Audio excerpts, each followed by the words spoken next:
Madridistes, accrochez-vous. Ce qui va suivre n'est pas du vent. Ce n'est pas un rêve d'été. C'est une de ces histoires que seul le Real Madrid peut oser écrire. De celles qui font trembler les fondations du football espagnol. De celles qui provoquent des sueurs froides à Barcelone. Et qui confirment, une fois de plus, que pendant que d'autres survivent, le Real Madrid planifie le futur comme un empire.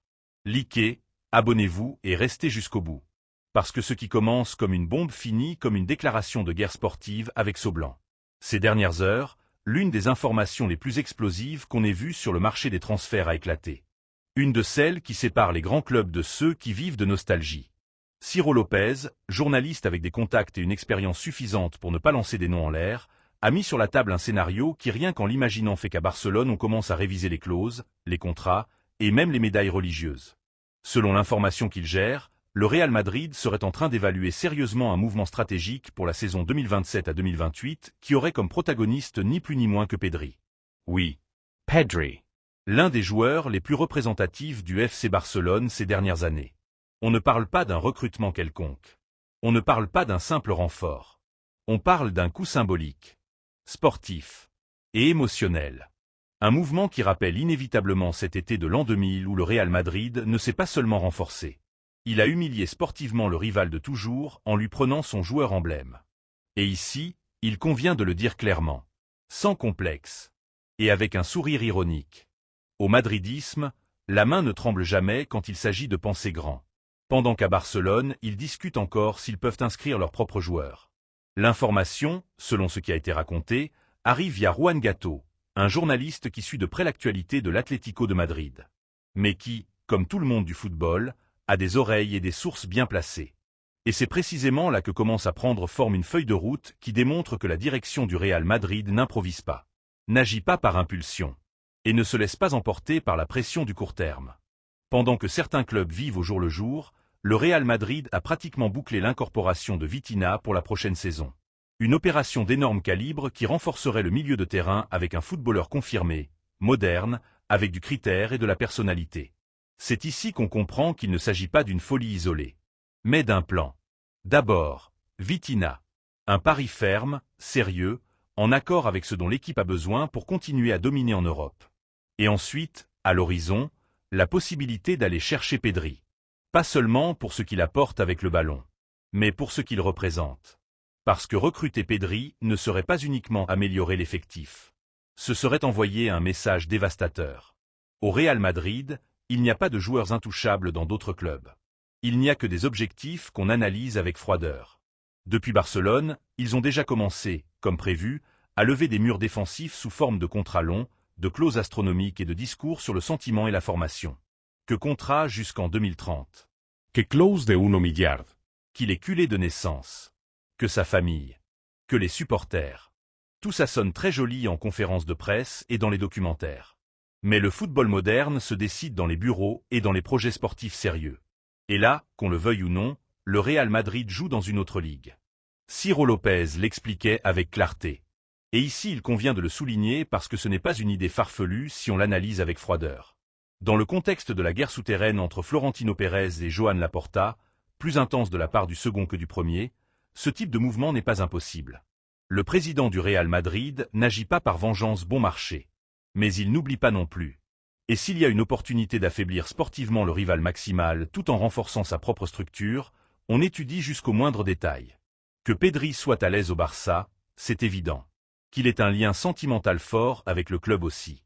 Mais le football est rempli d'histoires de joueurs qui juraient amour éternel et ont fini par changer de bouclier quand est apparu un projet plus solide, plus ambitieux, et pourquoi pas le dire, plus gagnant. L'argent influence, oui. Mais influence encore plus la possibilité de rivaliser chaque année pour tout. De jouer des finales. De marquer une époque. Et là, le Real Madrid offre quelque chose qu'à Barcelone. Soyons honnêtes, ils promettent depuis des années sans vraiment l'accomplir. Pendant ce temps, le madridisme observe la situation avec un mélange de surprise, d'illusion, et ce sourire ironique qui n'apparaît que quand on sait que son club va toujours un pas devant. Parce que pendant qu'à Barcelone il s'accroche à des discours émotionnels, le Real Madrid a déjà identifié le vrai problème. Le milieu de terrain a besoin d'un nouveau leader pour la prochaine décennie. Et la direction a décidé que l'investissement fort ira là. Sans peur. Sans complexe. Et sans demander la permission. La possible arrivée de Vitinha, pour une somme proche de 100 millions, colle parfaitement à cette logique. Un footballeur fait, competitive, qui comprend le jeu, et qui peut être l'axe sur lequel tourne l'équipe à court terme. Et penser à Pedri comme objectif à moyen terme n'est pas une provocation gratuite. C'est une démonstration de pouvoir. C'est dire au football européen que le Real Madrid ne se contente jamais, qu'il veut toujours plus, qu'il vise toujours le plus haut. Maintenant, dites-moi, madridistes, vous imaginez l'impact d'un mouvement comme ça? Vous imaginez la réaction à Barcelone? les unes, Les discours victimistes? Les excuses habituelles? Restez jusqu'au bout. Parce que dans la partie suivante, on va plonger à fond dans pourquoi cette stratégie a tout son sens. Pourquoi la direction a raison de penser comme ça. Et pourquoi, même si certains le voient impossible, l'histoire du Real Madrid nous a appris que l'impossible prend juste un peu plus de temps. Quand on parle de Pedri comme possible objectif pour le futur, beaucoup réagissent avec le rire nerveux typique de celui qui sait que quelque chose lui fait mal. Depuis Barcelone, on se dépêche de répéter comme un mantra le contrat long, la clause impossible et l'amour des couleurs. Comme si c'était un mur infranchissable. Mais le madridisme, qui a déjà vécu ce genre de film, c'est que dans le football moderne, les contrats ne sont pas des chaînes perpétuelles. Et que les clauses servent seulement à négocier depuis une position initiale. L'histoire démontre que quand le Real Madrid décide d'aller chercher un joueur, c'est parce qu'il voit plus que du talent. Il voit de l'adaptation, du leadership et un impact global. Et ici entre une nuance qu'il ne faut pas ignorer. Le Real Madrid n'a pas besoin de recruter Pedri demain. Il n'y a pas de presse. Pas d'anxiété. Pas d'improvisation. La planification pointe vers une saison concrète. Vers un moment spécifique où le milieu de terrain blanc devra faire un saut définitif vers une nouvelle ère. C'est ça qui différencie une direction sérieuse d'une qui rafistole année après année. Pendant qu'à Barcelone, il se demande encore comment équilibrer les comptes du prochain mercato, à Madrid on pense déjà comment dominer le football européen dans 3 saisons. La possible arrivée de Vitinha renforce encore plus cette lecture. Il ne s'agit pas seulement d'amener un bon milieu de terrain. Il s'agit de marquer le territoire. Vitinha est le type de joueur qui colle parfaitement à l'ADN compétitif du Real Madrid.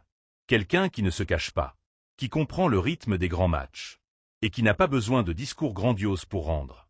Miser fort sur lui est une décision cohérente, courageuse, et totalement alignée avec ce qui historiquement a fonctionné au club.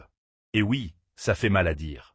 Mais pendant que le Real Madrid mise sur des footballeurs consolidés, d'autres continuent de vendre des promesses emballées dans la nostalgie. Parler de Pedri, en plus, c'est parler d'un footballeur à qui à Barcelone on a chargé une responsabilité démesurée.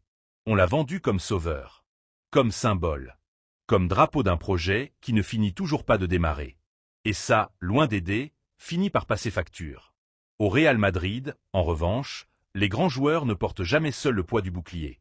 Ils le partagent dans un vestiaire conçu pour gagner. Ce détail, qui semble mineur, est clé quand un footballeur commence vraiment à penser à son futur sportif. Du point de vue madridiste, le coup a une logique écrasante. Renforcer le milieu de terrain avec des profils créatifs, dominants, et avec expérience au maximum niveau est indispensable pour continuer à faire des différences en Europe. Le football actuel se décide là. Dans la capacité de contrôler les matchs, d'imposer le rythme, et d'apparaître dans les grands moments. Et si en plus de te renforcer tu réussis à affaiblir émotionnellement et sportivement ton rival maximal, le coup est double. Ce n'est pas de la cruauté. C'est de la compétitivité. Quelque chose qu'au Real Madrid on comprend et assume sans complexe. À Barcelone, pendant ce temps, le discours sonne de plus en plus défensif. Beaucoup d'épiques. Beaucoup de références au passé. Beaucoup d'insistance sur le sentiment. Mais peu de stabilité réelle. Et ça, même si certains ne veulent pas l'admettre, ça se remarque. Le Real Madrid observe, analyse et attend. Il n'a pas besoin de faire du bruit constant parce que sa seule présence dérange déjà. Florentino Pérez ne sort pas promettre des impossibles. Il travaille simplement pour que l'impossible finisse par arriver. Et quand ça arrive, le reste ne peut que réagir. Penser à Pedri habillé en blanc provoque de l'urticaire dans certains secteurs. Et ça, c'est déjà un signal que le mouvement serait historique. Pas parce que le joueur n'a pas de qualité, il en a à revendre. Mais parce que ça symboliserait une fois de plus que le Real Madrid finit toujours par gagner les grandes batailles. Aujourd'hui, c'est juste une information. Demain, ça peut être une négociation. Après-demain, une réalité. C'est comme ça que fonctionne ce club. C'est comme ça qu'il a toujours fonctionné. Le vraiment important dans tout ça, c'est le message qu'envoie la direction au madridisme. Il y a un plan. Il y a de l'ambition. Et il y a une idée claire de où va l'équipe. Le milieu de terrain sera le prochain grand investissement. Et ça se fera avec des noms de premier niveau. Sans peur du qu'en dira-t-on. Et sans complexe face à personne. C'est cette mentalité qui a transformé le Real Madrid en club le plus grand de l'histoire. Et qui continue de marquer le chemin. Maintenant, je vous demande, supporters du Real Madrid, avec un sourire complice et un peu de piquant dirigé vers Barcelone comme il se doit. Vous faites confiance à cette stratégie? Vous imaginez l'impact de voir une fois de plus le Real Madrid devancer tout le monde et exécuter le coup de maître que personne n'ose même rêver? Laissez-moi votre opinion. Participes. Et surtout restez jusqu'à la fin de ce type d'histoire. Parce que quand le Real Madrid bouge ses pièces, le football entier finit par regarder. Merci d'être arrivé jusqu'à la fin. N'oubliez pas de liker, de vous abonner pour tout savoir sur le Madrid.